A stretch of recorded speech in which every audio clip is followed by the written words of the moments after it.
4 dan yang kelima surat Al-Kahfi surat yang ke-18. Wa yunzirul ladzina qalu ittakhadallahu walada, dan Al-Quran itu memberikan peringatan kepada orang-orang yang mengatakan bahwasanya Allah itu mengambil anak. Ma lahum bihi min ilm, mereka tidak punya pengetahuan sedikit pun tentang hal itu. Wala li abaihim, demikian pula nenek moyang mereka pun tidak tahu sebetulnya tentang hal itu. Kaburat kalimatan, alangkah besar kebohongan, takhruju min afwahihim, yang keluar dari mulut-mulut mereka. Ayyaquluna illa kadhiba, apa yang mereka katakan sesungguhnya hanya merupakan sebuah kedustaan. Jamaah rahimakumullah, di ayat sebelumnya, ayat yang kedua, itu sudah menyatakan bahwa fungsi diturunkannya Al-Quran kepada Nabi Muhammad SAW itu ada dua. Yang pertama adalah berfungsi sebagai peringatan, pemberi peringatan, tanzil, memberi peringatan kepada orang-orang kafir betapa siksa Allah itu maha dahsyat. Dan yang kedua berfungsi memberikan kabar gembira, tabsyir, kabar gembira kepada orang-orang yang beriman yang melakukan amal soleh, bahwasanya mereka akan mendapatkan pahala besar berupa surga pada kehidupan di akhirat kelak. Dan yang ayat keempat ini kemudian menambah bahwa peringatan Allah itu secara khusus disampaikan pula kepada orang-orang yang menganggap Allah itu mengambil anak. Penyebutan ayat yang keempat ini secara khusus dibanding dengan ayat yang kedua itu menunjukkan bahwa persoalan Allah itu mengambil anak itu merupakan persoalan yang besar. Jadi gaya bahasa Al-Quran itu apabila suatu ayat diawali dengan ayat yang sifatnya umum, ayat yang ketiga itu umum, liyunzira ba'san syadidan min ladun, Quran itu memberikan peringatan kepada siapa saja bagi orang-orang kafir. Lalu ayat yang keempat ini secara khusus peringatan itu diberikan terutama kepada orang yang menganggap Allah itu mengambil anak. Maka artinya persoalan Allah itu mengambil anak, Allah itu punya anak, itu merupakan dosa yang paling besar yang menempati porsi paling sentral dalam sistem kekafiran orang-orang kafir. Mengapa kemudian disebutkan peringatan lebih awal ketimbang berita kabar gembira? Itu menunjukkan bahwa upaya kita menghindari kekafiran itu lebih aula, lebih utama ketimbang kita harus memberikan peringatan kepada orang-orang yang beriman. Dengan kata lain, menghindari lebih penting ketimbang mengobati.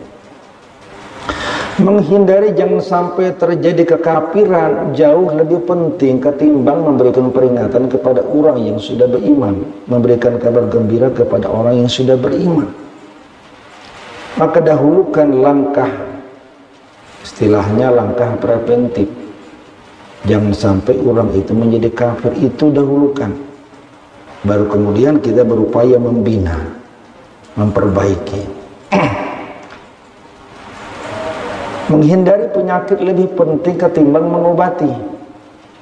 Jadi mumpung kita belum sakit, jaga jangan sampai sakit. Maka bila sudah sakit itu payah mengobatinya. Maka menghindari, menjaga itu lebih aula, lebih utama. Itu maksud daripada kenapa Quran mendahulukan peringatan ketimbang berita gembira. Meskipun pada ayat lain mendahulukan berita gembira ketimbang peringatan itu sendiri. Jamaah rahimakumullah, kembali maka Allah itu menegaskan persoalan Allah itu mengambil anak, Allah itu memiliki anak, itu merupakan persoalan yang besar. A'zamul juz'iyat. Ada 3 kelompok dalam Al-Quran itu disebutkan mereka-mereka yang menganggap Allah itu mengambil anak. Yang pertama adalah orang-orang kafir Quraisy. Orang kafir Quraisy itu menjadikan malaikat itu sebagai anak Allah. Jadi malaikat dianggap sebagai anak Allah, anak perempuan Allah. Mengapa mereka menganggap malaikat sebagai anak perempuan Allah? Karena orang-orang kafir Quraisy sejak dahulu sudah menganggap makhluk-makhluk gaib itu sebagai makhluk yang paling hebat, dan makhluk gaib itu kemudian dianggap tidak jauh beda dengan manusia. Tapi karena kegaibannya itulah, maka malaikat itu dianggap sebagai anak Allah.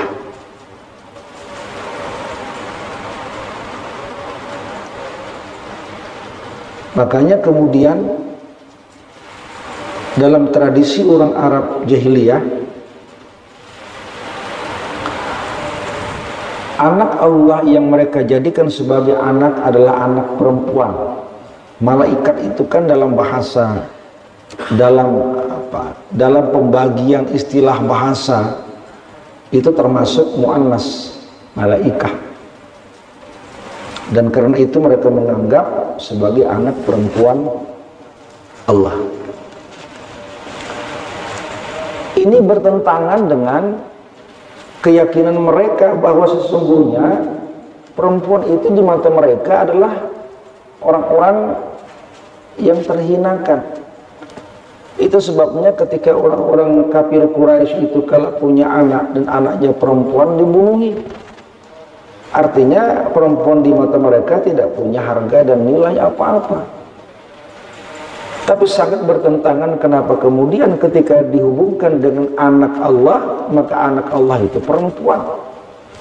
Disitulah kemudian tidak masuk akalnya orang-orang kafir Quraisy ketika menganggap malaikat itu sebagai anak Allah. Yang kedua adalah orang-orang Yahudi, di mana orang-orang Yahudi itu menganggap Uzair itu sebagai anak Allah. Dalam surat At-Taubah, surat yang ke-9, 30-31. Wa qalatil yahud Uzair ibnullah. Orang Yahudi berkata Uzair itu anak Allah. Orang Nasrani mengatakan anak Allah itu adalah Al-Masih Isa bin Maryam. Wa qalatil Nasara Al-Masih ibnullah. Dzalika qauluhum biafwahihim. Mengapa orang Yahudi itu menjadikan Uzair sebagai anak Allah, mengambil Uzair sebagai anak Allah? Karena kehebatan Uzair. Uzair itu adalah orang yang dianggap hafal Taurat, menulis Taurat dan hafal Taurat. Taurat yang turun ke Nabi Musa. Setelah berselang lama kan hilang akibat serangan Romawi zaman dahulu. Maka ada terjadi eksodus besar-besaran sehingga kemudian kitab Taurat hilang. Sekian lama kemudian muncul tokoh Uzair, orang yang hafal Taurat dan menuliskan kembali Taurat setelah sekian lama. Tidak lagi ada di kalangan Bani Israel. Bahkan dikatakan Uzair sempat meninggal 100 tahun meninggal, habis itu hidup kembali. Itulah anggapan mereka kalau begitu Uzair ini anak Allah. Saking hebatnya Uzair itu di mata mereka, bahkan mereka mengatakan Uzair itu adalah anaknya Allah. Orang Nasrani menjadikan Al-Masih wa qalatil Masih wa qalatin Nasara Al-Masih ibnullah. Orang Nasrani mengatakan Al-Masih atau Isa ibnu Maryam adalah anaknya Allah. Mengapa mereka menjadikan Isa sebagai anaknya Allah? Karena kehebatan Isa alaihissalam. Di mana hebatnya Isa? Bukankah Isa lahir tanpa bapa? Kun fayakun. Jadi tanpa bapa. Bukankah Isa kemudian punya kemampuan hebat menghidupkan orang mati? Maka karena itu kemudian mereka beranggapan kehebatan Isa itu membuat dia adalah sebagai anak Allah. Jamaah rahimakumullah. Jadi ada 3 kelompok yang Allah sebutkan, wa yunzirul ladzina qalu takhazallahu walada. Allah akan memberikan peringatan lewat Quran itu kepada orang-orang yang menjadikan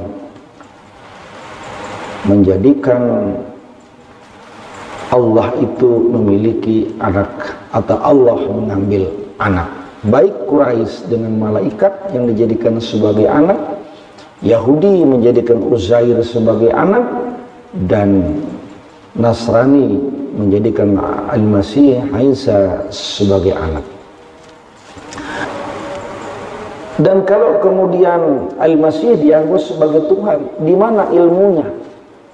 Kalau cuma kehebatannya karena dia lahir tanpa bapak, Nabi Adam tanpa ibu dan tanpa bapak, kenapa kemudian Nabi Adam tidak dijadikan sebagai anaknya Allah? Malahum bihi min ilm. Mereka tidak punya sedikit pun punya ilmu tentang itu. Artinya ada kebodohan di situ. Tidak hanya mereka yang tidak paham, bahkan nenek moyang mereka pun tidak paham. Jadi ketidakpahaman mereka tentang Allah itu dianggap sebagai memiliki anak atau mengambil seorang anak, itu sebuah kejahilan, kebodohan yang bukan hanya dari mereka, tapi bahkan sejak dulu ketika nenek moyang mereka pun menganggap seperti itu. Jadi kalimat malahum bihi min ilm itu mengandung unsur kebodohan. Bodoh di sini ada 2 sisi. Ketidaktahuan karena mereka memang tidak tahu sama sekali, tapi mereka mengakui sebagai sebuah kebenaran. Mereka tidak punya ilmu, betulkah, salahkah kalau memang itu adalah anak Tuhan. Tidak tahu sama sekali. Pokoknya umpati saja apa kata orang tua kita bahari. Ini kebodohan yang pertama. Ini mengandung unsur taklid, buta. Malahum bihi min ilm. Tidak tahu, tapi ikuti saja. Akhirnya salah, kemudian berlanjut dengan kesalahan pada generasi berikutnya. Atau mereka sebetulnya tahu bahwa itu salah, tapi mereka anggap sebagai sebuah kebenaran. Itu pun sebetulnya adalah kebodohan. Tahu saja tidak mungkin malaikat itu sebagai anak Allah, tidak mungkin Uzair sebagai anak Allah, tidak mungkin Isa itu anak Allah. Tahu aja, tapi anggap saja ini sebagai sebuah kebenaran. Maka menganggap ketidaktahuan, menganggap pengetahuan itu sebagai sebuah pengetahuan yang salah, tapi dianggap sebagai sebuah kebenaran, sama dengannya adalah kebodohan atau kejahilan.